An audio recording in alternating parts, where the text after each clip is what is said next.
who register with these agencies and enter into agreements. Comprehensive program for vegetables and fruits.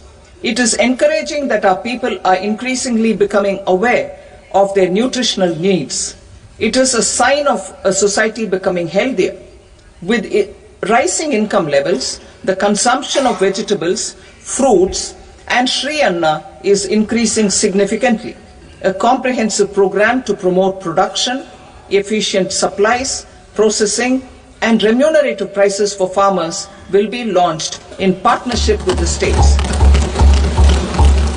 Appropriate institutional mechanisms for implementation and participation of farmer producer organizations and cooperatives will be set up. Makhana Board in Bihar. For this, there is a special opportunity for the people of Bihar. A Makhana Board will be established in the state to improve production, processing, value addition, and marketing of makhana.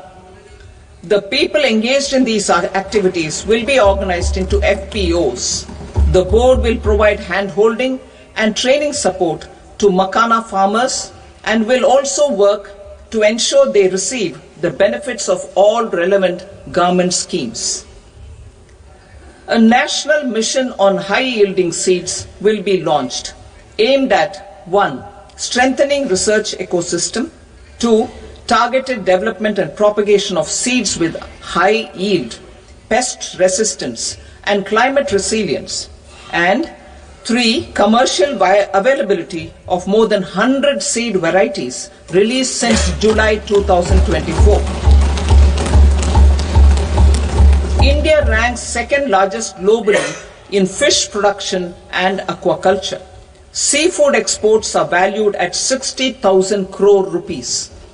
To unlock the untapped potential of the marine sector, our government will bring in an enabling framework for sustainable harnessing of fisheries from Indian Exclusive Economic Zone and high seas, with a special focus on the Andaman and Nicobar and Lakshadweep Islands. For the benefit of lakhs of cotton growing farmers, I am pleased to announce a mission for cotton productivity. This 5-year mission will facilitate significant improvements in productivity and sustainability of cotton farming and promote extra long staple cotton varieties. The best of science and technology support will be provided to farmers.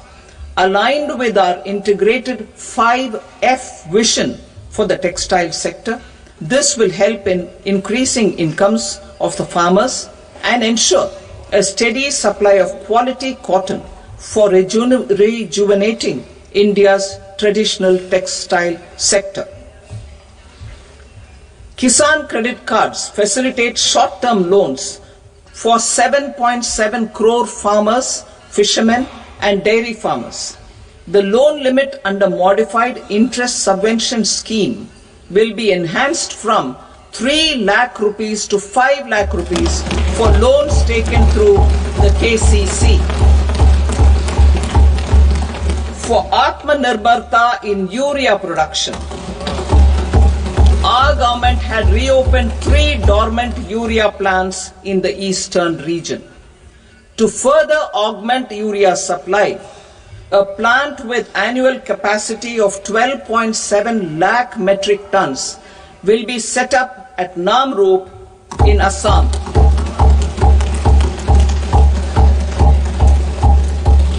India Post, with 1.5 lakh rural post offices, complemented by the India Post Payment Bank and a vast network of 2.4 lakh Dak Sevaks, will be repositioned to act as a catalyst for the rural economy. Details are at Annexure C. India Post will also be transformed as a large public logistics organization. This will meet the rising needs of Vishwakarmas, new entrepreneurs, women, self-help groups, MSMEs, and the large business organizations. Our government will provide support to NCDC for its lending operations for the cooperative sector. MSMEs as the second engine. Now I move to MSMEs as the second engine, which encompasses manufacturing and services with a focus on MSMEs numbering 5.7 crores. Currently, over 1 crore registered MSMEs, employing 7.5 crore people and generating 36% of our manufacturing, have come together to position India as a global manufacturing hub. With their quality products, these MSMEs are responsible for 45% of our exports. To help them achieve higher efficiencies of scale, technological upgradation, and better access to capital, the investment and turnover limits for classification of all MSMEs will be enhanced to 2.5 and 2 times respectively. This will give them the confidence to grow and generate employment for our youth. The details are given in Annexure D. To improve access to credit, the credit guarantee cover will be enhanced. First, for micro and small enterprises from 5 crore to 10 crore rupees, leading to additional credit of 1.5 lakh crores in the next 5 years. Second, for startups from 10 crore rupees to 20 crore rupees, with the guarantee fee being moderated to 1% for loans in 27 focus sectors which are important for Atmanirbhar Bharat. And for well-run exporter MSMEs, for term loans up to 20 crore rupees.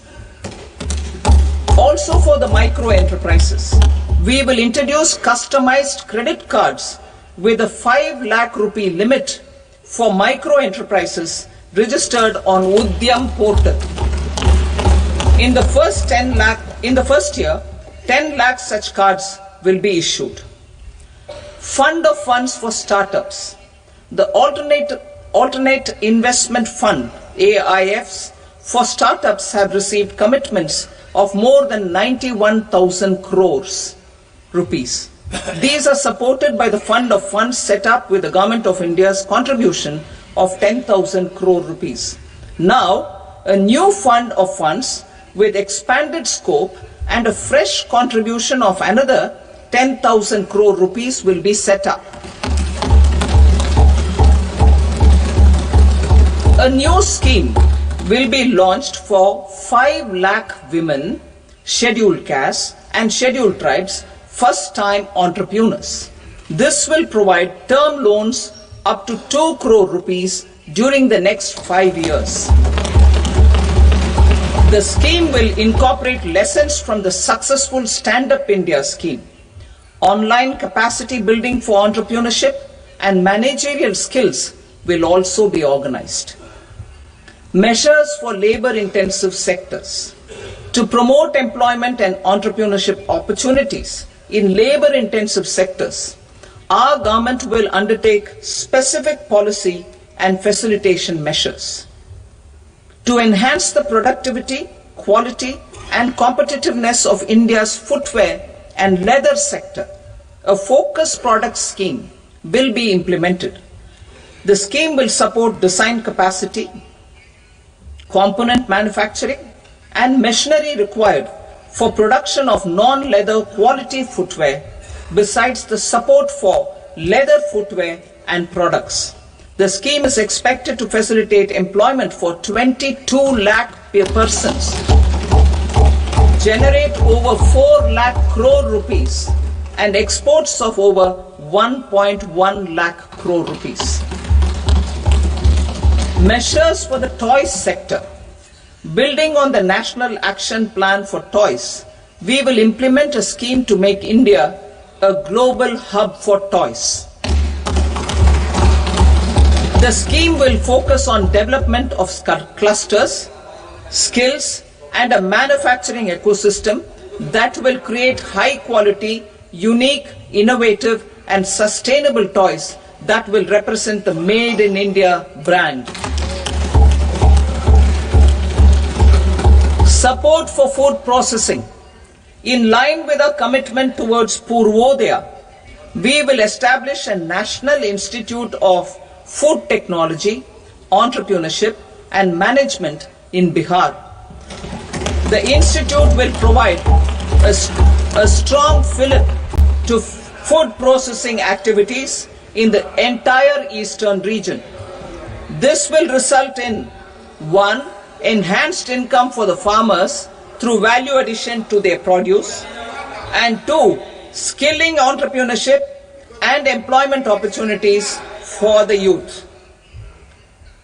Manufacturing mission, furthering Make in India. Our government will set up a national manufacturing mission covering small, medium and large industries for furthering Make in India by providing policy support, execution roadmaps, governance and monitoring framework for central ministries and states. Details are in Annexure E. Given our commitment to climate-friendly development, the mission will also support clean tech manufacturing. This will aim to improve domestic value addition and build our ecosystem for solar PV cells, EV batteries, motors and controllers, electrolyzers, wind turbines, very high voltage transmission equipment and grid scale batteries. Investment as the third engine. Now I move to investment as the third engine, which encompasses investing in people, investing in the economy and investing in innovation. Investing in people. Saksham Anganwadi and Poshan 2.0. Saksham Anganwadi and Poshan 2.0 program provides nutritional support to more than 8 crore children, 1 crore pregnant women and lactating mothers all over the country, and about 20 lakh adolescent girls in aspirational districts and the Northeast region. The cost norms for these nutritional support will be enhanced appropriately. Atal Tinkering Labs. 50,000 Atal Tinkering Labs will be set up in government schools in the next 5 years to cultivate the spirit of curiosity and innovation and foster a scientific temper among young minds. Broadband connectivity to government secondary schools and PHCs. Broadband connectivity will be provided to all government secondary schools and primary health centers in rural areas under the BharatNet project. Bharatiya Bhasha Pustak Scheme. We propose to implement a Bharatiya Bhasha Pustak scheme to provide digital form Indian language books for schools and for higher education. This aims to help students understand their subjects better and in their language. National Centers of Excellence for Skilling.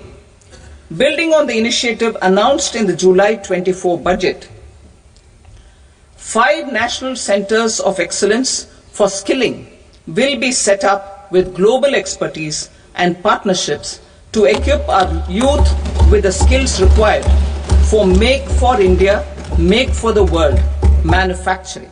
The partnership will cover curriculum design, training of trainers and a skills certification framework and periodic reviews. Expansion of capacity in IITs. Total number of students in 23 IITs has increased 100% from 65,000 to 1.35 lakh in the past 10 years.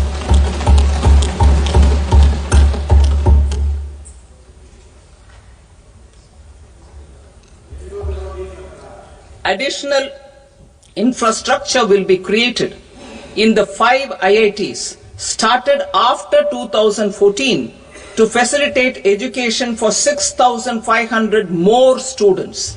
Hostel and other infrastructure capacity at IIT Patna will also be expanded.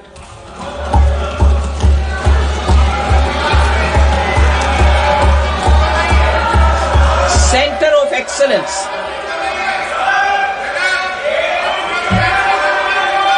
Center of Excellence in AI for Education. I had announced 3 centers of excellence in artificial intelligence for agriculture, health and sustainable cities in 2023. Now a center of excellence in artificial intelligence for education will be set up with a total outlay of 500 crores. Expansion of medical education. Our government has added almost 1.1 lakh undergraduate and postgraduate medical education seats in 10 years, an increase of 130%. In the next year, 10,000 additional seats will be added in medical colleges and hospitals towards the goal of adding 75,000 seats in the next 5 years. Daycare cancer centers in all district hospitals. Our government will facilitate setting up of daycare cancer centers in all district hospitals in the next 3 years. 200 centers will be established in 25-26 itself. Strengthening urban livelihoods. Our government has been giving priority to assisting urban poor and vulnerable groups. A scheme for socio-economic upliftment of urban workers will be implemented to help them improve their incomes, have sustainable livelihoods and a better quality of life. PM Swanidhi scheme has benefited more than 68 lakh street vendors, giving them respite from high interest informal sector loans. Building on this success, the scheme will be revamped with enhanced loans from banks, UPI-linked credit cards with 30,000 rupees limit and capacity building support. Social Security Scheme for welfare of online platform workers. Gig workers of online platforms provide great dynamism to the new age services economy. Recognizing their contribution, our government will arrange for their identity cards and registration on the e-Shram portal. They will be provided healthcare under PM Jan Arogya Yojana. This measure is likely to assist nearly 1 crore gig workers.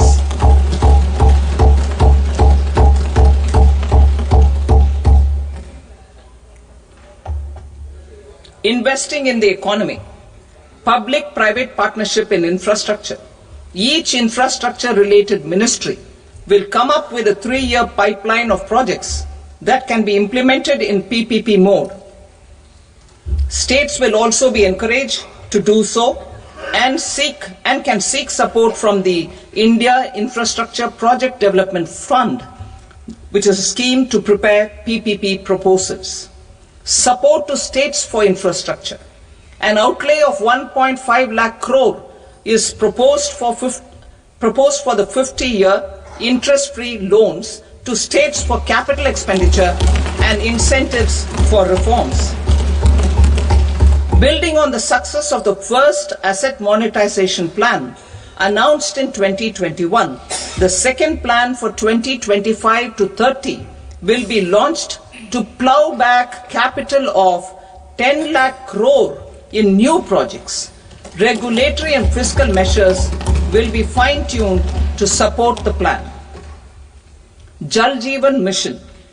Since 2019, 15 crore households representing 80% of India's rural population have been provided access to portable tap water connections. To achieve 100% coverage, I am pleased to announce the extension of this mission until 2028 with an enhanced total outlay.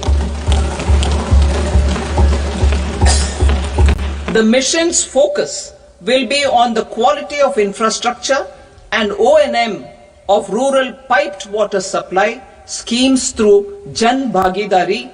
A separate MOU or separate MOUs will be signed with the states and union territories to ensure sustainable sustainability, and citizen-centric water services delivery. Urban sector reforms.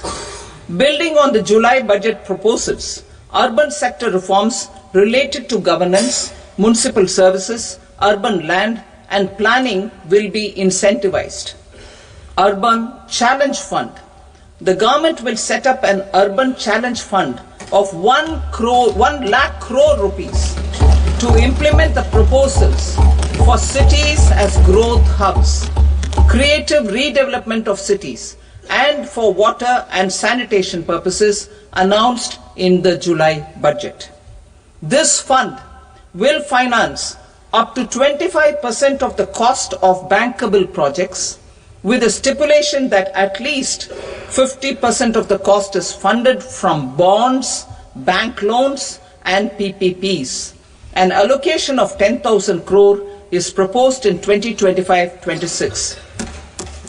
Power sector reforms.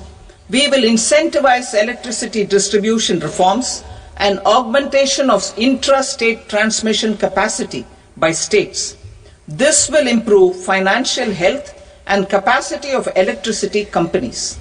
Additional borrowing of 0.5% of GSDP will be allowed to states contingent on these reforms. Nuclear energy mission for Vikasit Bharat. Development of at least 100 gigawatt of nuclear energy by 2047 is essential for our energy transition efforts. For an active partnership with the private sector towards this goal, amendments to the Atomic Energy Act and the Civil Liability for Nuclear Damage Act will be taken up. A nuclear energy mission for research and development of small modular reactors with an outlay of 20,000 crore will be set up. At least 5 indigenously developed small modular reactors will be operationalized by 2033. Shipbuilding. The shipbuilding financial assistance policy will be revamped to address cost disadvantages. This will also include credit notes for shipbreaking in Indian yards to promote the circular economy. Large ships above a specified size will be included in the infrastructure harmonized master list. Shipbuilding clusters will be facilitated to increase the range, categories and capacity of ships. This will include additional infrastructure, facilities, skilling and technology to develop the entire ecosystem. Maritime Development Fund. For long-term financing for the maritime industry, a Maritime Development Fund with a corpus of 25,000 crore rupees will be set up. This will be for distributed support and promoting competition. This will have up to 49% contribution by the government and the balance will be mobilized from ports and from private sector. UDAN regional connectivity schemes. UDAN has enabled 1.5 crore middle class people to meet their aspirations for speedier travel. The scheme has connected 88 airports and operationalized 619 routes. Inspired by that success, a modified UDAN scheme will be launched to enhance regional connectivity to 120 new destinations and carry 4 crore passengers in the next 10 years. 4 crore additional passengers in the next 10 years. The scheme will also support helipads and smaller airports in hilly, aspirational and northeast regional districts. Greenfield airports will be facilitated in Bihar to meet the future needs of the state. These will be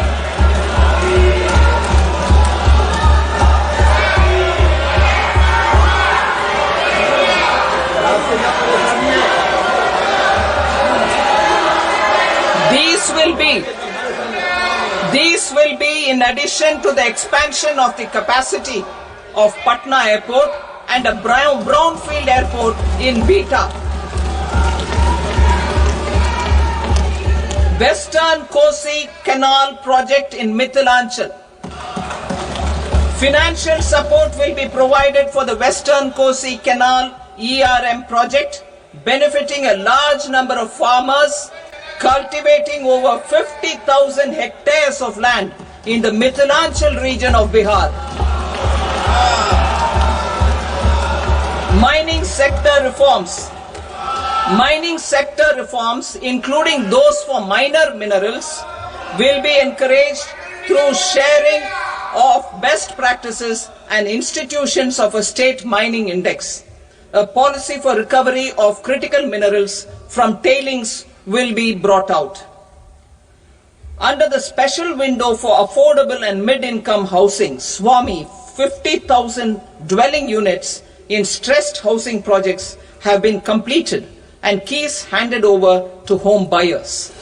Another 40,000 units will be completed in 2025, further helping middle-class families who are paying EMIs on loans taken for apartments while also paying rent for their current dwellings.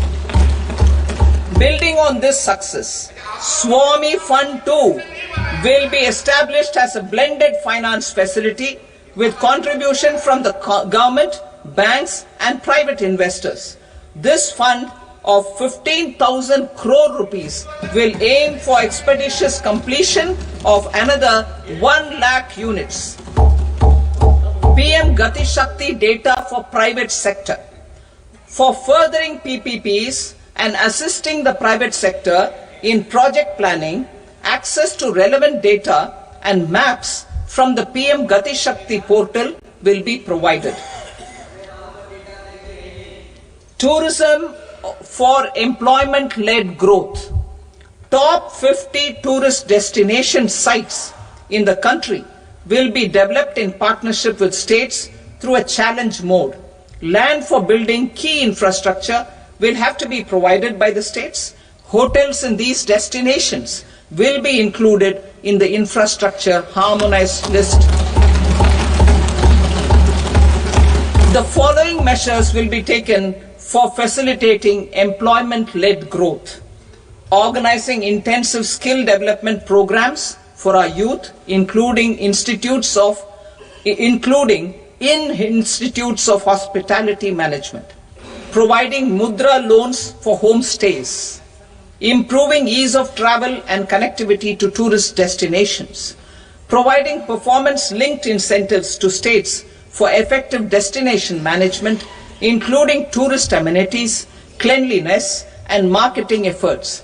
And introducing streamlined e-visa facilities along with visa fee waivers for certain tourist groups.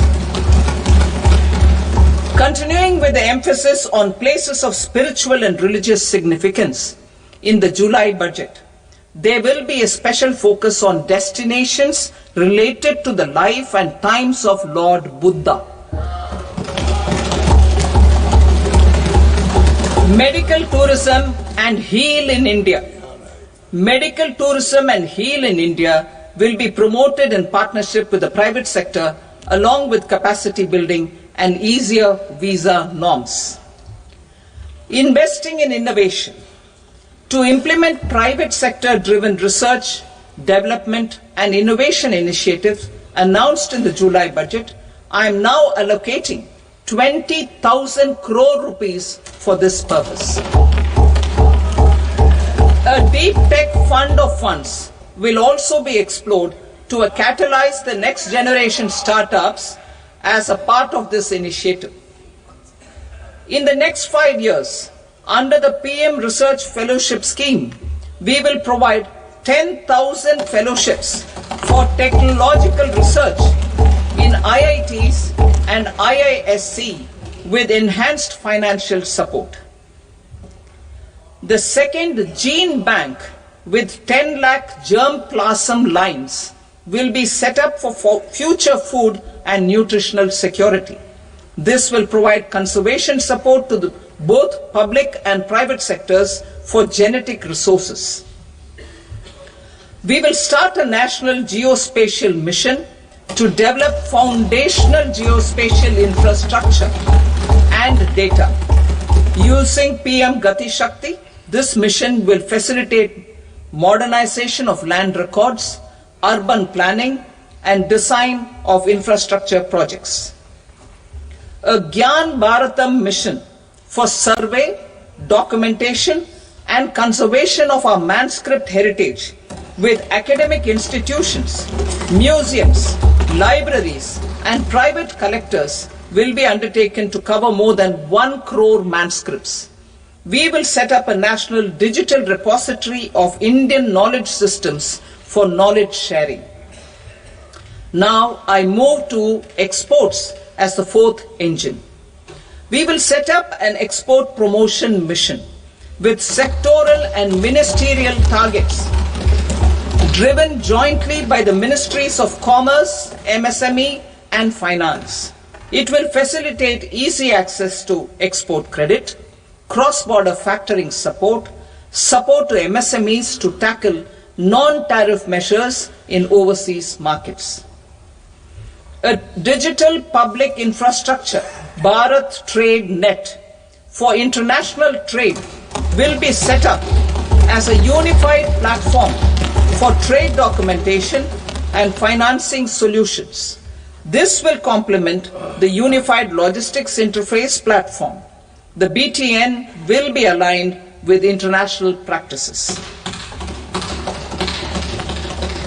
Support will be provided to develop domestic manufacturing capacities for our economy's integration with global supply chains.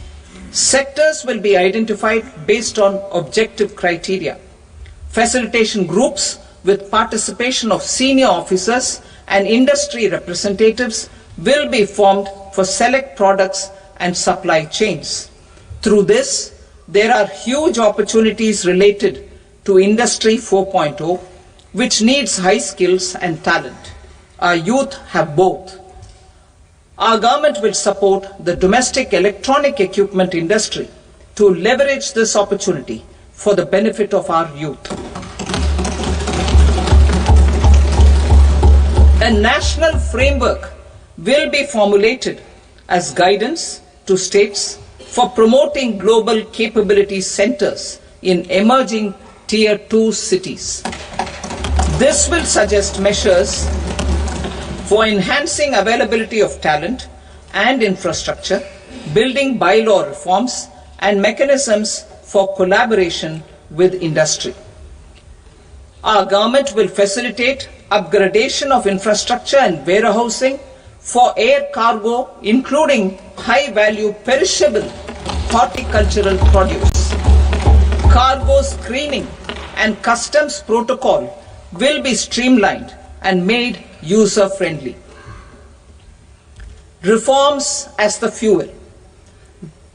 Over the past 10 years, our government has implemented several reforms for convenience of taxpayers, such as faceless assessment, 2. Taxpayer charter, 3. Faster returns, 4. Almost 99% returns being on self-assessment, and 5.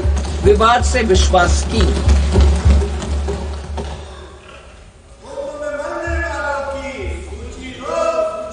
Continuing these efforts, I reaffirm the commitment of the Tax Department to trust first, scrutinize later. I also propose to introduce the new income tax bill next week. I will detail the indirect tax reforms and changes in direct taxes in Part B. Financial sector reforms. The FDI limit for the insurance sector will be raised from 74 to 100%. This enhanced limit will be available for those companies which invest the entire premium in India. The current guardrails and conditionalities associated with foreign investment will be reviewed and simplified. The services of India Post Payment Bank will be deepened and expanded in rural areas. NABFID will set up a partial credit enhancement facility for corporate bonds for infrastructure. Public sector banks will develop Grameen Credit Score Framework to serve the credit needs of SHG members and people in rural areas. A forum for regulatory coordination and development of pension products will be set up. To implement the earlier announcement on simplifying the KYC processes, the revamped Central KYC Registry will be rolled out in 2025. We will also implement a streamlined system for periodic updating. Requirements and procedures for speedy approval of company mergers will be rationalized. The scope for fast-track mergers will also be widened and the process made simpler. As proposed in the interim budget, we signed bilateral investment treaties with 2 countries in 2024 to encourage sustained foreign investment, and in the spirit of First Develop India, the current model BIT will be revamped and made more investor-friendly. In the last 10 years, in several aspects, including financial and non-financial, our government has demonstrated a steadfast commitment to ease of doing business. We are determined to ensure that our regulations must keep up with technological innovations and global policy developments. A light touch regulatory framework based on principles and trust will unleash productivity and employment. Through this framework, we will update regulations that were made under old laws. To develop this modern, flexible, people-friendly and trust-based regulatory framework appropriate for the 21st century, I propose 4 specific measures. A high-level committee for regulatory reforms will be set up for a review of all non-financial sector regulations, certifications, licenses and permissions. The committee will be expected to make recommendations within a year. The objective is to strengthen trust-based economic governance and take transformational measures to enhance ease of doing business, especially in matters of inspection and compliances. States will be encouraged to join in this endeavor. An investment friendliness index of states will be launched in 2025 to further the spirit of competitive, cooperative federalism. Under the Financial Stability and Development Council, a mechanism will be set up to evaluate impact of the current financial regulations and subsidiary instructions. It will also formulate a framework to enhance their responsiveness and development of the financial sector. In the Jan Vishwas Act 2023, more than 180 legal provisions were decriminalized. Our government will now bring up the Jan Vishwas Bill 2.0 to decriminalize more than 100 provisions in various laws. I now move to fiscal policy. In the July budget, I had committed to staying the course for fiscal consolidation. Our endeavor will be to keep the fiscal deficit each year such that central government debt remains on a declining path as a percentage of the GDP. The roadmap for the next 6 years has been detailed in the FRBM statement.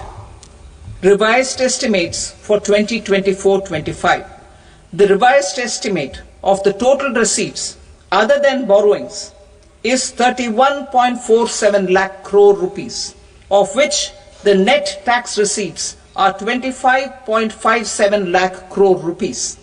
The revised estimate of the total expenditure is 47.16 lakh crore rupees, of which the capital expenditure is about 10.18 lakh crore rupees.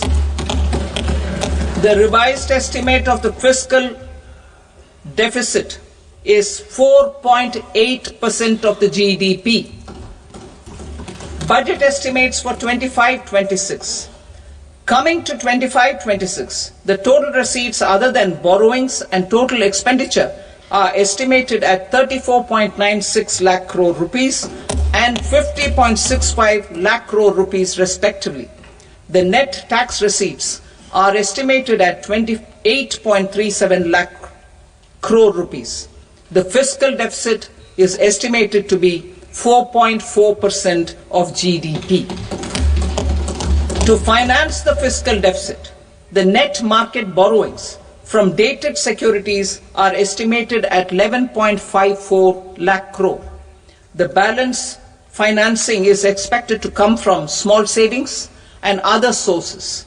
The gross market borrowings are estimated at 14.82 lakh crore rupees.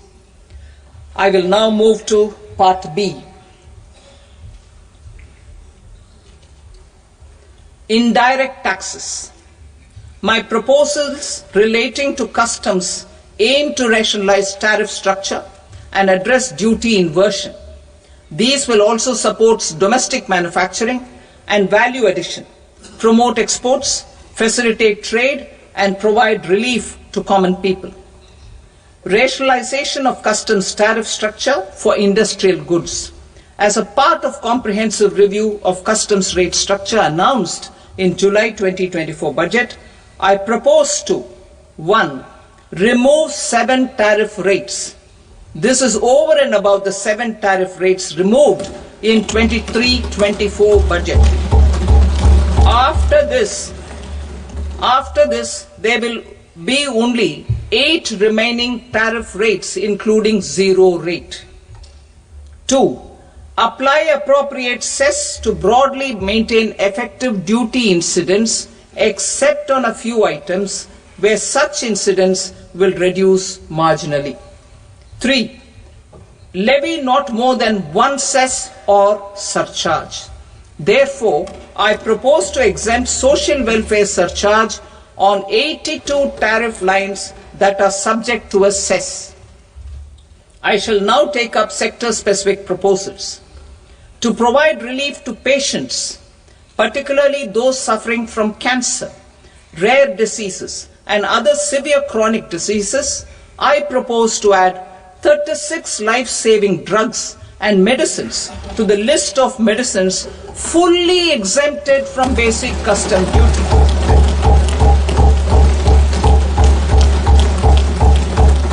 I also propose to add 6 life-saving medicines to the list attracting concessional custom duty of 5%. Full exemption and concessional duty will also respectively apply on the bulk drugs for manufacture of the above. Specified drugs and medicines under patient assistance programs run by the pharmaceutical companies are fully exempt from BCD, provided the medicines are supplied free of cost to the patients. I propose to add 37 more medicines along with 13 new patient assistance programs. Support to domestic manufacturing and value addition. Critical minerals. In the July 2024 budget, I had fully exempted BCD on 25 critical minerals that are not domestically available. I had also reduced BCD of 2 other such minerals to provide a major fillip to their processing, especially by MSMEs. Now, I propose to fully exempt cobalt powder and waste, the scrap of lithium-ion battery, lead, zinc, and 12 more critical minerals.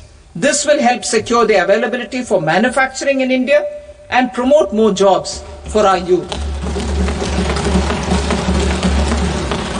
To promote domestic production of technical textile products such as agro-textiles, medical textiles, and geotextiles at competitive prices, I propose to add 2 more types of shuttle-less looms to the list of fully exempted textile machinery. I also propose to revise the BCD rate on knitted fabrics covered by 9 tariff lines from 10 or 20 to 20% or 115 rupees per kg, whichever is higher. Electronic goods. In line with our Make in India policy and to rectify inverted duty structure, I propose to increase the BCD on interactive flat panel display from 10% to 20% and reduce the BCD to 5% on open cell and other components. In 23-24 budget, for the manufacture of open cells of LCD, LED TVs, I had reduced the BCD on parts of open cells from 5% to 2.5%. To further boost the manufacture of such open cells, the BCD on these parts will now stand exempted. Lithium-ion battery. To the list of exempted capital goods, I propose to add 35 additional capital goods for EV battery manufacturing and 28 additional capital goods for mobile phone battery manufacturing. This will boost domestic manufacture of lithium-ion batteries, both for mobile phones and for electric vehicles. Shipping sector.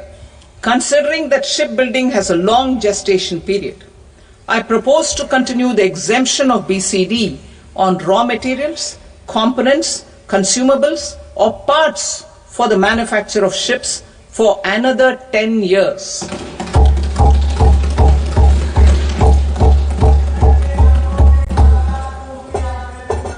I also propose the same dispensation for shipbreaking to make it more competitive. Telecommunication. To prevent classification disputes, I propose to reduce the BCD from 20% to 10% on carrier-grade Ethernet switches to make it at par with non-carrier-grade Ethernet switches. Export promotion. To facilitate exports of handicrafts, I propose to extend the time period for export from 6 months to 1 year, further extendable by another 3 months if required. I also propose to add 9 items to the list of duty-free inputs. Leather sector. I propose to fully exempt BCD on wet blue leather to facilitate imports for domestic value addition and employment. I also propose to exempt crust leather from 20% export duty to facilitate exports by small tanners. Marine products. To enhance India's competitiveness in the global seafood market, I propose to reduce BCD from 30% to 5% on frozen fish paste, surimi, for manufacture and export of its analog products. I also propose to reduce BCD from 15% to 5% on fish hydrolysates for manufacture of fish and shrimp feed. In July 2024 budget, to promote development of domestic MROs for aircraft and ships, I had extended the time limit for export of foreign origin goods that were imported for repairs from 6 months to 1 year and further extendable by 1 year. I now propose to extend the same dispensation for railway goods. Time limit for provisional assessment. Presently, the Customs Act 1962 does not provide any time limit to finalize provisional assessments, leading to uncertainty and cost to trade. As a measure of promoting ease of doing business, I propose to fix a time limit of 2 years, extendable by a year, for finalizing the provisional assessment. I propose to introduce a new provision that will enable importers or exporters, after clearance of goods, to voluntarily declare material facts and pay duty with interest but without penalty. This will incentivize voluntary compliance. However, this will not apply in cases where department has already initiated audit or investigation proceedings. For industry to better plan their imports, I propose to extend the time limit for the end use of imported inputs in the relevant rules from 6 months to 1 year. This will provide operational flexibility in view of cost and uncertainty of supply. Further, such importers will now have to file only quarterly statements instead of a monthly statement.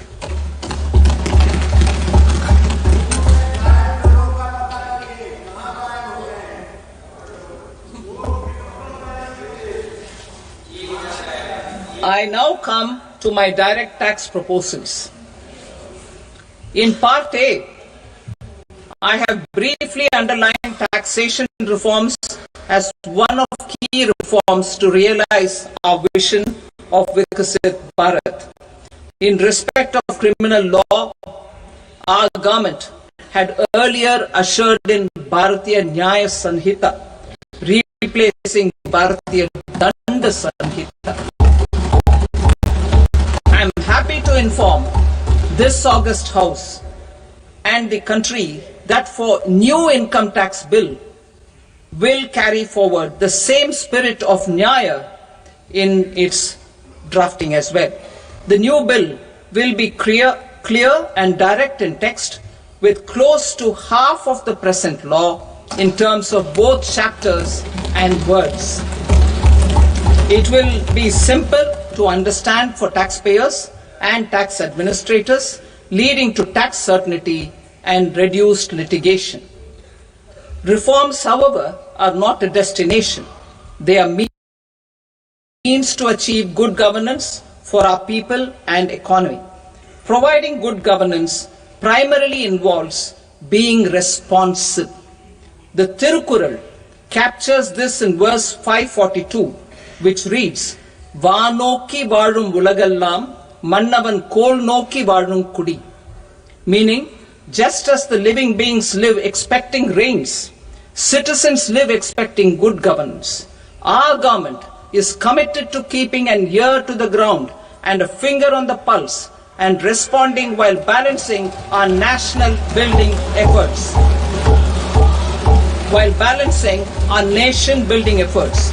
The following measures will detail just how our government will, under the guidance of PM Modi, has taken steps to understand and address.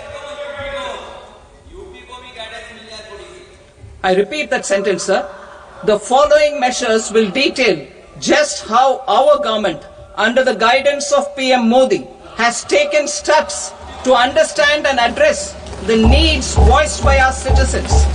My tax proposals are guided by this spirit. The objectives of my proposals are as follows. Personal income tax reforms with special focus on middle class.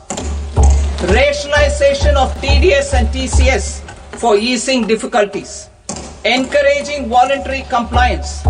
Reducing compliance burden. Ease of doing business, employment and investment. I will come to my proposal on personal income tax towards the end. TDS and TCS, rationalization for easing difficulties. I propose to rationalize tax deduction at source, TDS, by reducing the number of rates and thresholds above which TDS is deducted.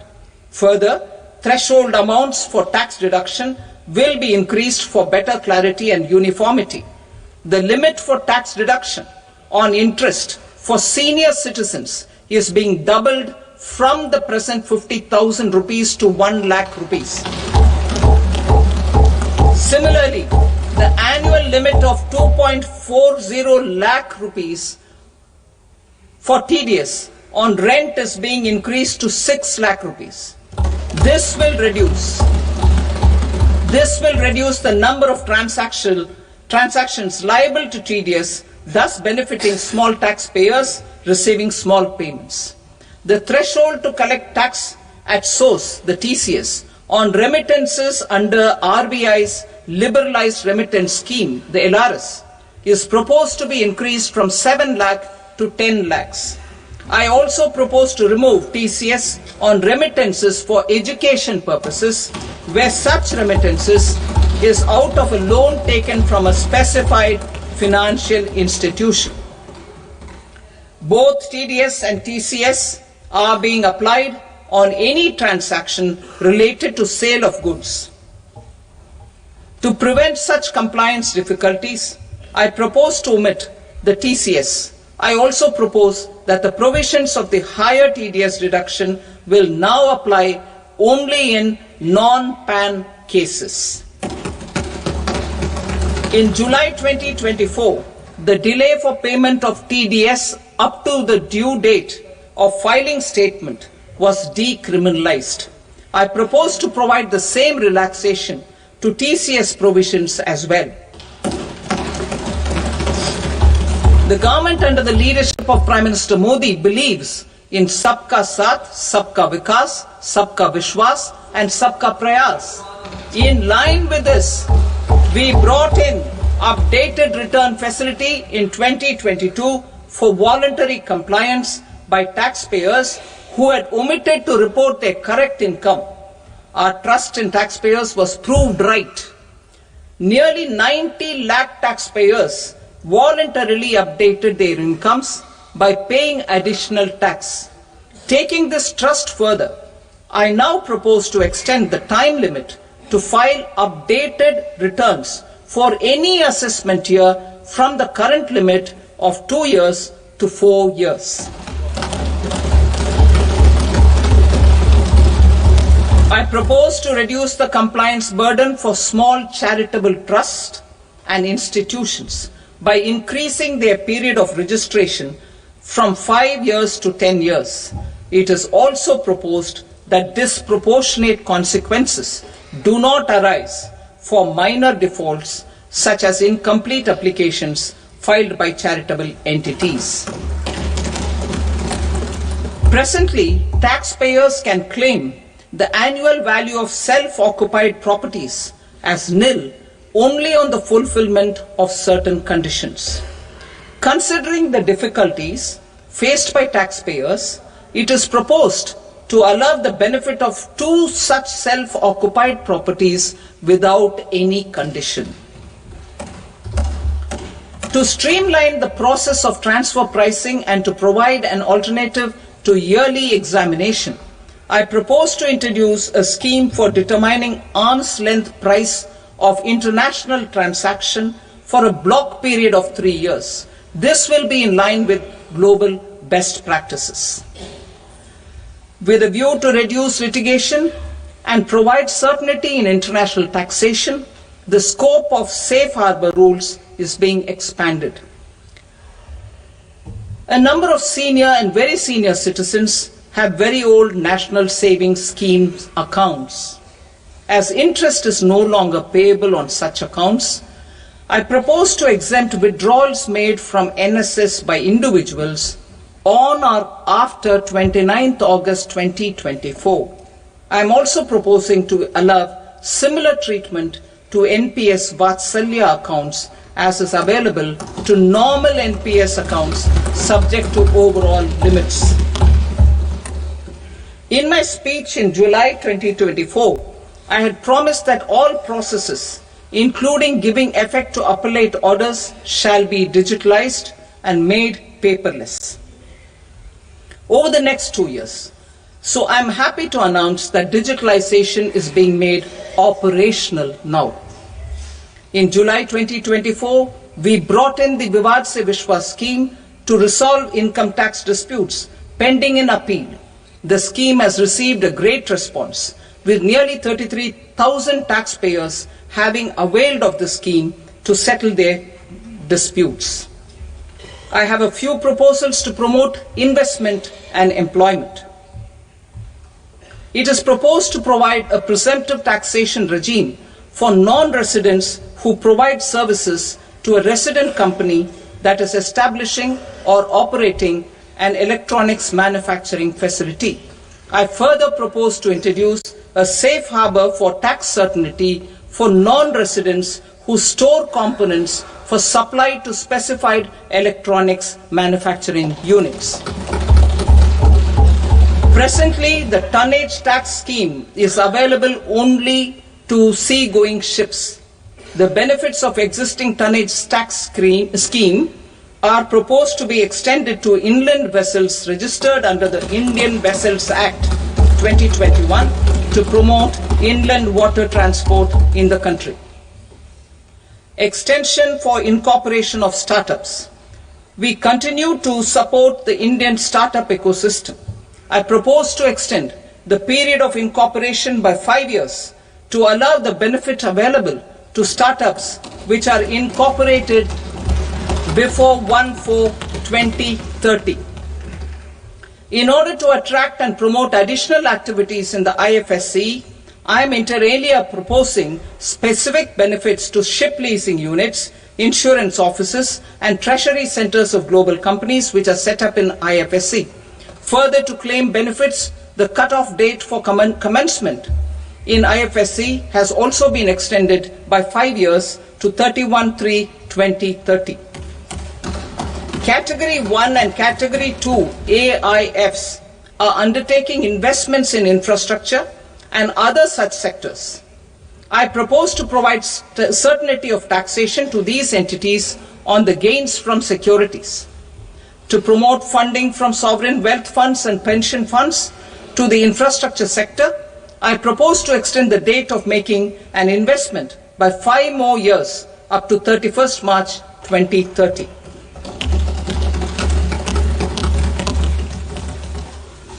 Personal income tax reforms with special focus on middle class. Democracy, demography and demand are the key support pillars in our journey towards Vikasit Bharat. The middle class provides strength for India's growth. This government, under the leadership of Prime Minister Modi, has always believed in the admirable energy and ability of the middle class in nation building.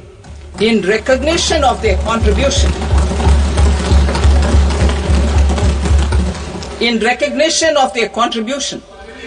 we have periodically reduced their tax burden. Right after 2014, the nil tax slab was raised to 2.5 lakhs of rupees, which was further raised to 5 lakh rupees in 2019 and to 7 lakh rupees in 2023. This is reflective of our government's trust on the middle class taxpayers. I am now happy to announce that there will be no income tax payable up to income of 12 lakh rupees.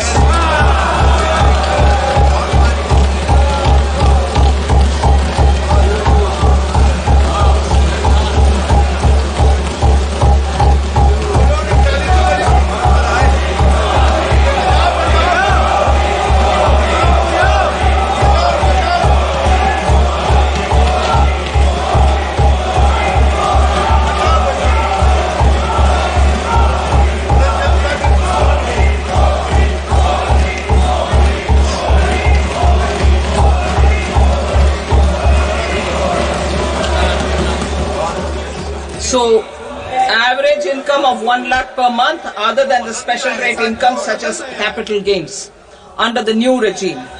This limit will be 12.75 lakh for salaried taxpayers due to the standard deduction of 75,000.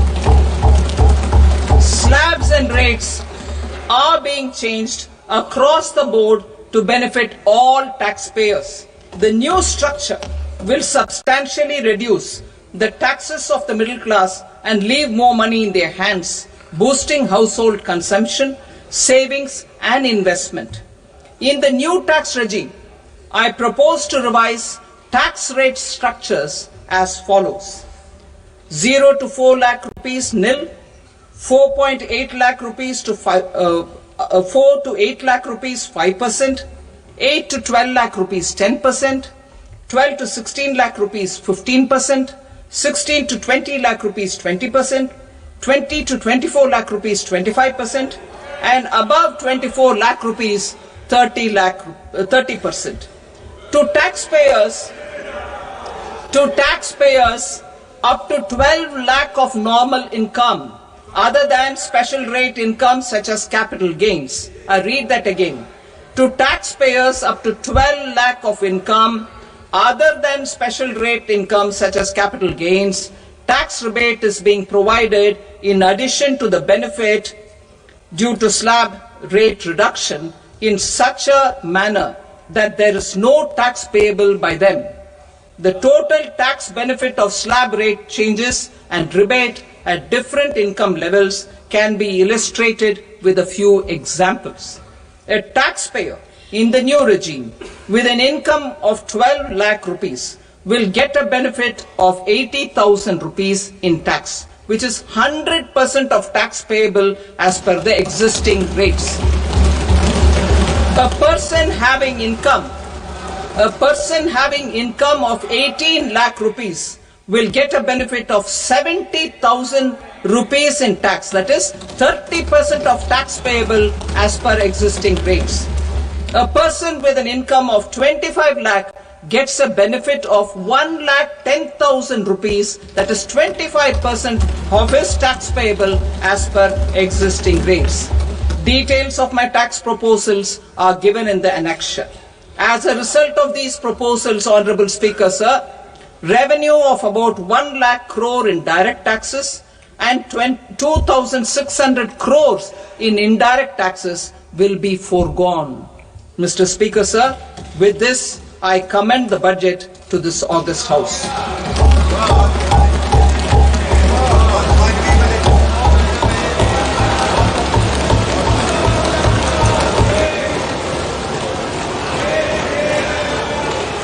Item number 2, Srimati Nirmala Sitharaman.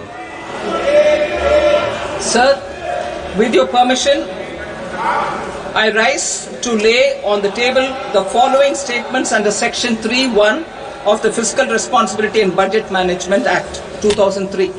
Medium-term fiscal policy cum fiscal policy strategy statement and my macroeconomic framework statement. Item number 3, Srimati Nirmala Sitharaman. Sir, with your permission, I rise to move for leave to introduce the Finance Bill 2025. प्रश्न ये है कि विधेयक को पुनर्स्थापित करने की अनुमति प्रदान की जाए। जो सदस्य इसके पक्ष में हाँ कहें, जो सदस्य विरोध में ना कहें। मेरे विचार में निर्णय हाँ वालों के पक्ष में हुआ, हाँ वालों के पक्ष में अनुमति प्रदान की जाती है। माननीय मंत्री जी अब विधेयक को पुनर्स्थापित करें। Sir, I introduce the bill. Thank you. सभा की कार्रवाई सोमवार दिनांक 3 फरवरी 2025 को प्राप्त 11 बजे तक के लिए स्थगित की जाती है।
What is indirect tax?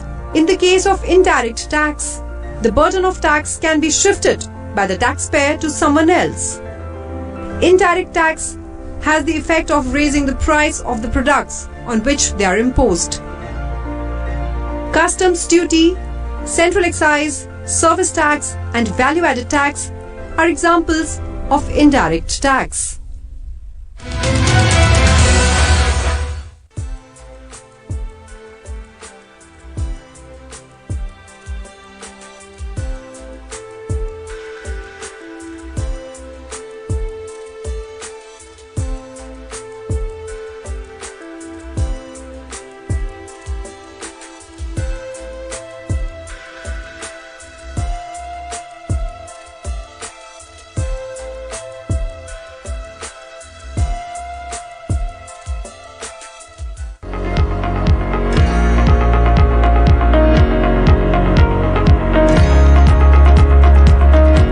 Mahatma Gandhi एक प्रखर लेखक और संपादक भी थे।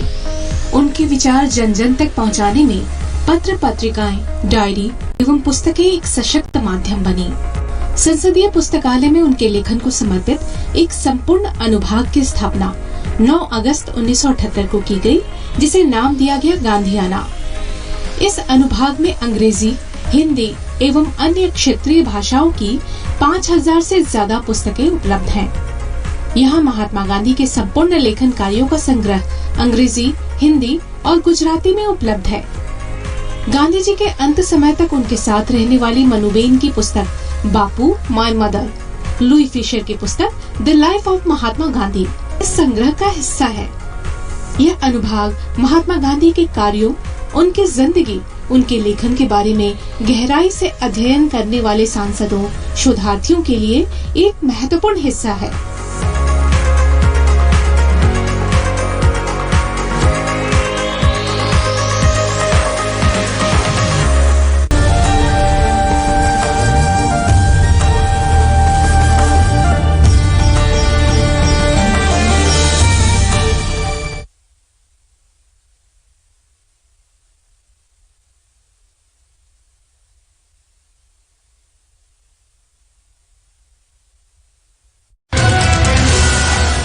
What is Consolidated Fund? The Consolidated Fund is made up of all revenues and loans raised by the government. It also includes receipts from recoveries of loans granted by it. All government expenses are paid out of the Consolidated Fund.